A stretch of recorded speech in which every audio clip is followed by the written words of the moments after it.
I remember journaling each day exactly what I ate, 300 calories, and I would work out 45 minutes. I was 85 pounds.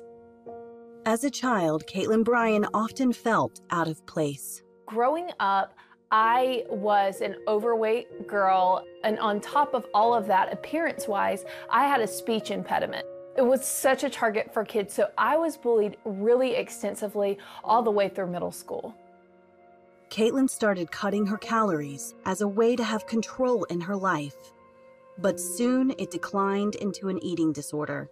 We did a church fast. I used it as an excuse on my continued journey to cut back on food. I got on the scale and I was like, oh my gosh, I'm skinnier. I've lost 10 pounds. And what began as that, I said, I'll extend this because I had a pageant coming up. I'll extend this to get skinnier. What began as something I would say that is positive of eating healthier, it slowly became these negative habits that cycled down. I began to say I can't control many other things, but this is one thing I can control. Caitlin overcame her speech impediment, joined the cheerleading squad, and won her first pageant at 15. She kept losing weight, telling herself the dieting was healthy, but it had become an unhealthy obsession. I was like, the thinner I am, the more beautiful I am. This is awesome. And that just began a negative cycle in my life that caused cut back of calories until I was 85 pounds. The eating disorder had taken over Caitlin's life. She quit cheering and stopped hanging out with her friends. She even began to lose her faith in God. I was so fearful that someone would interrupt my diet, my plan, and so I really became a recluse. I withdrew from everyone so that I could focus on my calorie count and my exercising. I closed everyone out, so shutting out God seemed like the natural thing to do.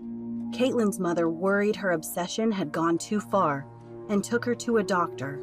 He looked at me right then and there and said, if you don't gain weight, you are going to die. He also said you would never be able to have children if you go along any further. I remember sitting there and thinking, they just want me to be fat. They want me to be out of control.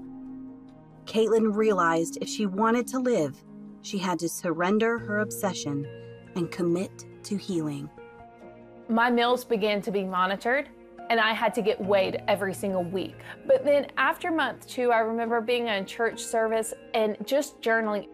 God, this is how I feel. I'm mad at everybody. Everybody's trying to make me to eat. And I remember feeling God's presence for the first time for myself.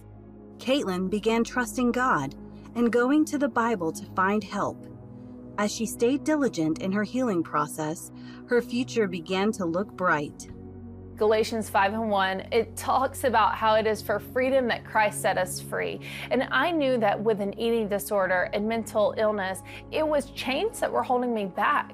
But Christ called me to walk in freedom. And so holding on to that promise, even through the hardest times, was a huge factor in me healing.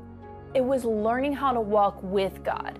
And He became very real to me during this process because I learned how to hold God's hand instead of seeing Him from a distance. And so I went to college, majored in biblical studies, stayed involved in pageantry, which was super fun, but now I was doing it in a healthy manner.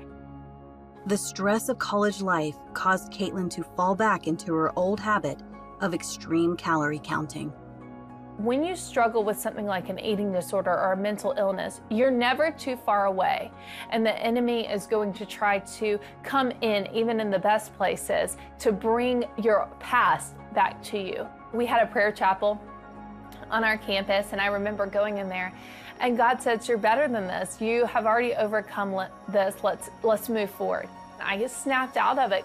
I'm reminded of Proverbs, where it says, the prudent foresee evil and plan ahead. I know that it's prudent to have those guards so that you don't fall again into the same trap. Caitlin met Jeremy and they married after college. Despite the doctor's concern that her eating disorder could cause infertility, they were able to have a baby. God blessed us with our son, Asher, and it's just a picture of God's love for me and God's love for us, that He is the one who has the last say in His promises. Caitlin says her relationship with God has grown, and now she wants to help others know Him better. You know, in Hebrews 12, it says that Jesus, for the joy that was set before Him, endured the cross.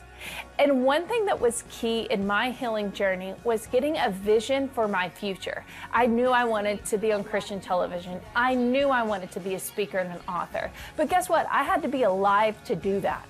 And so in order to do that, I got a vision for my future, and I endured the pain, not the pain of the cross like Jesus did, but the pain of my healing process. So you see, when God brings you through something, He's got a plan for you to do something. So I want to encourage girls today. I want them to see me as someone who's the joy on the other side of the pain you can go through to heal and become all God has created you to be, because you were made on purpose and for a purpose. God has a plan for your life, and you can heal in order to do that.